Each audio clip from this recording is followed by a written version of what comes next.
দক্ষিণ এশিয়ার কূটনীতিতে আবারও বড় নড়াচড়া। ফ্রান্সের প্রেসিডেন্ট ইমানুয়েল ম্যাক্রো আসছেন ভারতে, আর এই সফরকে ঘিরে আন্তর্জাতিক অঙ্গনে শুরু হয়েছে নতুন হিসাব নিকাশ। প্রশ্ন একটাই, এই বৈঠক কি শুধু সৌজন্য সাক্ষাৎ, নাকি বড় কোনো কৌশলগত বার্তার ইঙ্গিত? আগামী 17 থেকে 19 ফেব্রুয়ারি ম্যাক্রোর এই ভারত সফরে প্রধানমন্ত্রী নরেন্দ্র মোদীর সঙ্গে তার একাধিক গুরুত্বপূর্ণ বৈঠক হওয়ার কথা রয়েছে। সময়টা অত্যন্ত তাৎপর্যপূর্ণ। ইন্দো প্যাসিফিক অঞ্চলের শক্তির ভারসাম্য বদলাচ্ছে, ইউক্রেন যুদ্ধের প্রভাব এখনো বৈশ্বিক রাজনীতিতে সক্রিয়, আর চীনকে কেন্দ্র করে ভূ রাজনৈতিক প্রতিযোগিতা দিন দিন তীব্র হচ্ছে। এই বাস্তবতায় ভারত ফ্রান্স সম্পর্ক নতুন মাত্রা পেতে যাচ্ছে বলেই মনে করছেন বিশ্লেষকরা।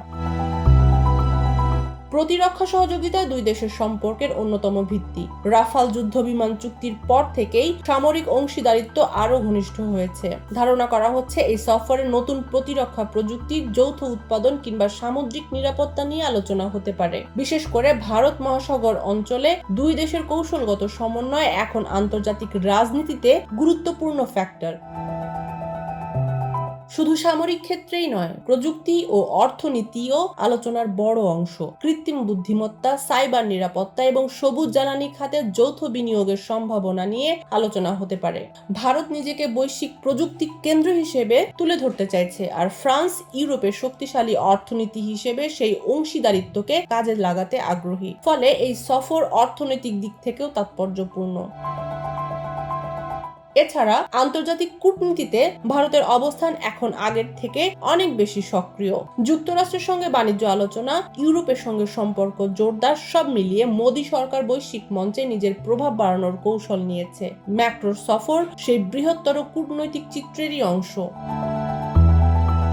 সব মিলিয়ে এই সফর শুধু প্রোটোকল মেনে করা রাষ্ট্রীয় সফর নয়, বরং ভবিষ্যৎ কৌশল নির্ধারণের এক গুরুত্বপূর্ণ মুহূর্ত। দিল্লিতে মোদী ও ম্যাক্রোর বৈঠক থেকে কি ঘোষণা আসে সেটাই এখন দেখার বিষয়। বড় কোনো প্রতিরক্ষা চুক্তি, প্রযুক্তি অংশীদারিত্ব বা নতুন অর্থনৈতিক সমঝোতা যাই হোক না কেন, এর প্রভাব শুধু দুই দেশের সম্পর্কেই সীমাবদ্ধ থাকবে না, বরং ছড়িয়ে পড়বে বৃহত্তর আন্তর্জাতিক রাজনীতিতে।